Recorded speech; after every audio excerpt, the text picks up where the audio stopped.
Strategi ekonomi perdukunan, sebuah kritik atas kebijakan berbasis ramalan.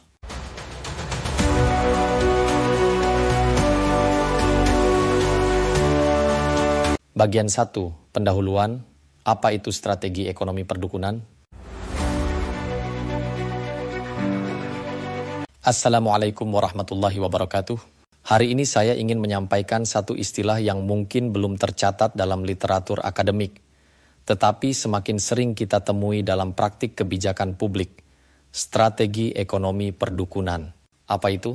Ini adalah metafora kritis terhadap pola penyusunan kebijakan ekonomi yang tidak berbasis data empiris, tidak melalui metodologi ilmiah, tetapi justru bersandar pada ramalan, dugaan, dan keyakinan irasional. Layaknya seorang dukun yang berkata, tahun depan ekonomi akan membaik, karena arah angin timur mendukung. Beberapa pengambil kebijakan justru menyusun rencana ekonomi seolah mereka sedang membaca garis tangan, bukan membaca statistik. Fenomena ini bukan sekadar lucu-lucuan. Ia adalah gejala kegagalan serius dalam tata kelola negara. Bagian 2, ciri-ciri dan bahaya strategi ekonomi perdukunan. Hadirin sekalian, mari kita bedah secara sistematis apa saja ciri dari strategi ekonomi yang bersifat perdukunan.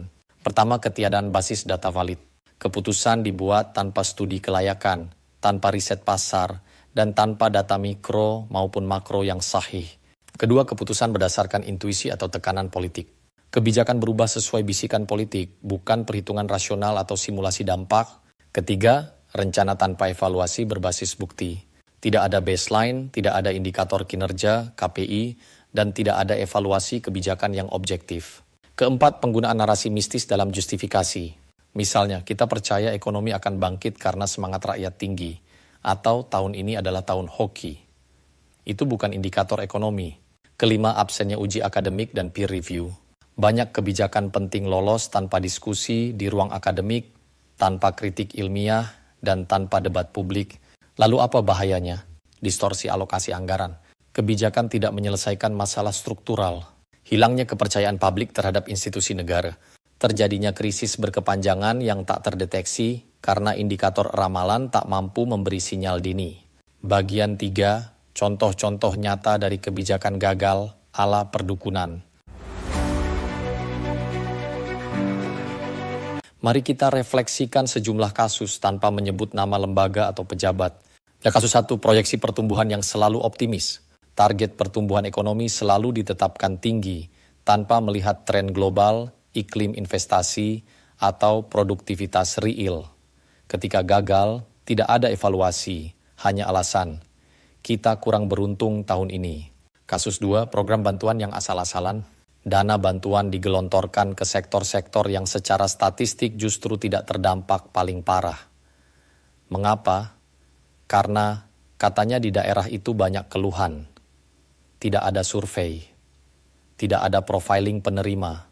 Kasus 3, kebijakan fiskal berbasis mood, tanpa analisis siklus bisnis, pemerintah memperbesar belanja ketika inflasi tinggi, atau menahan ketika justru ekonomi butuh stimulus. Semua contoh di atas mencerminkan satu hal, abainya proses ilmiah dan dominannya asumsi-asumsi yang tak dapat diverifikasi.